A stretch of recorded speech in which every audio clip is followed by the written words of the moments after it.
जय हिंद, वंदे मातरम। दोस्तों, स्वागत है आपका आपके यूट्यूब चैनल पर। आइए शुरुआत करते हैं हम हिंदी के एक टॉपिक अलंकार। अलंकार अलंकार का अर्थ होता है अलम प्लस कार। अलम का अर्थ होता है आभूषण या गहना, अर्थात जो काव्य की शोभा बढ़ाते हैं उन तत्वों को अलंकार कहते हैं। अलंकार का अर्थ अधिकतर परीक्षा में पूछा जाता है।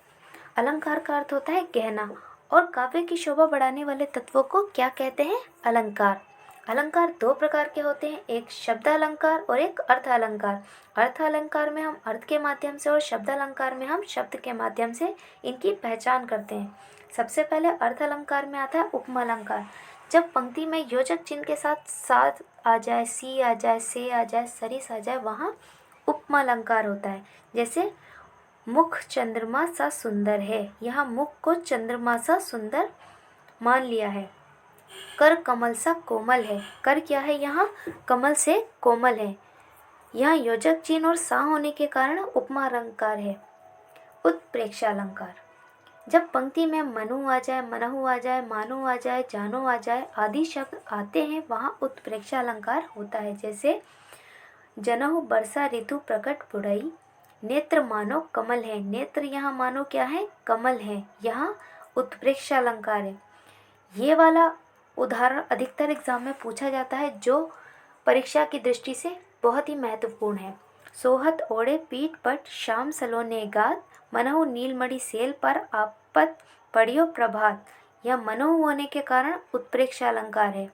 अतिशोक्ति। अतिशोक्ति जहाँ बात को बड़ा चढ़ाकर बताया जाए या बात को बड़ा चढ़ाकर किया जाए, वहाँ अतिशोक्ति अलंकार है। जैसे आगे नदी पड़ी अपार, घोड़ा कैसे उतरे पार, राणा ने सोचा इस पार, तब तक चेतक था उस पार। यहाँ बात हो रही है, राणा ने अभी सोचा और चेतक उस पार चला गया, तो यहाँ अतिशोक्ति अलंकार है। मानवीकरण। जहाँ प्रकृति वस्तु में मानवीय भावना व्यक्त होती है, वहाँ मानवीकरण अलंकार होता है। जैसे कि फूल हंसे कलियां मुस्काई। आपने कभी फूलों को हंसते हुए देखा है? कभी कलियां मुस्काई हैं? सागर के उर पर नाच करती हैं लहरें मधुर गान। लहरें कभी नाचती हैं? सागर कभी नाचता है? लहरें कभी मधुर गान गा सकती हैं? नहीं ना। यहाँ सिर्फ मानवीय भावना होने के कारण मानवीय अलंकार व्यक्त किया है। रूपक अलंकार। रूपक अलंकार जहाँ योजक चिन्ह आए और सा सी ना आए, वहाँ रूपक अलंकार होता है। बस यहाँ रूपक अलंकार में योजक चिन्ह आता है। जैसे चरण कमल बंदो हरि राय। चरण कमल में योजक चिन्ह छिपा हुआ है। मैया मैं तो चंद्र सा खिलौना लियो। यहाँ चंद्र खिलौने में योजक चिन्ह है। यहाँ योजक चिन्ह होने के कारण रूपक अलंकार है। अनुप्रास अलंकार। ये बहुत ही सरल है। जब पंक्ति में वर्णों की आवृत्ति होती है, वहाँ अनुप्रास अलंकार होता है। जैसे जहाँ वर्णों की आवृत्ति हो वहाँ अनुप्रास अलंकार, और जहाँ शब्दों की आवृत्ति हो वहाँ यमक अलंकार। जैसे चारों चंद की चंचल किरणें खेल रही हैं जल थल में, यहाँ चा की आवृत्ति होने के कारण यहाँ अनुप्रास अलंकार है। मधुर मधुर मुस्कान मनोहर मनोज वेश का उजियारी। यहाँ माँ की आवृत्ति होने के कारण अनुप्रास अलंकार है। यमक अलंकार। जब पंक्ति में एक ही शब्द अनेक बार आए और अर्थ अनेक दे, वहाँ यमक अलंकार होता है।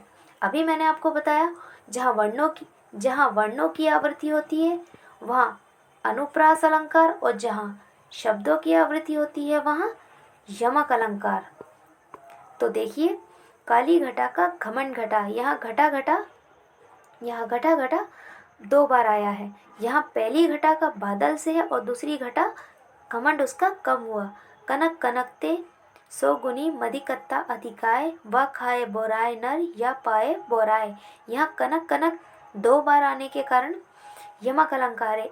एक कनक सोने से, दूसरा कनक धतूरे से है। श्लेष अलंकार। अधिकतर परीक्षा में श्लेष का अर्थ पूछा जाता है, जिसका अर्थ होता है चिपका हुआ। एक पंक्ति में एक शब्द के अनेक अर्थ होते हैं। यहाँ शब्द तो एक बार आता है, किंतु उसके अर्थ अनेक होते हैं। यमक अलंकार में एक शब्द 2 बार आता है और दोनों के अर्थ अलग होते हैं। यहाँ एक ही शब्द आएगा और उसके अर्थ अनेक होंगे। देखिए, रहीमन पानी राखिए बिन पानी सब सून, पानी गए न उबरे मोती मानस चून। परीक्षा में अधिकतर ये उदाहरण पूछा जाता है श्लेष अलंकार का। यह बहुत ही इम्पोर्टेंट है। यहाँ पानी शब्द एक बार आया है किंतु इसका अर्थ हर पंक्ति में अलग है। आशा करते हैं आपको यहाँ अलंकार समझ में आए होंगे। अगर आपको वीडियो अच्छी लगी हो तो प्लीज़ चैनल को सब्सक्राइब करिए, लाइक कीजिए और वीडियो पूरा देखने के लिए धन्यवाद। जय हिंद, वंदे मातरम।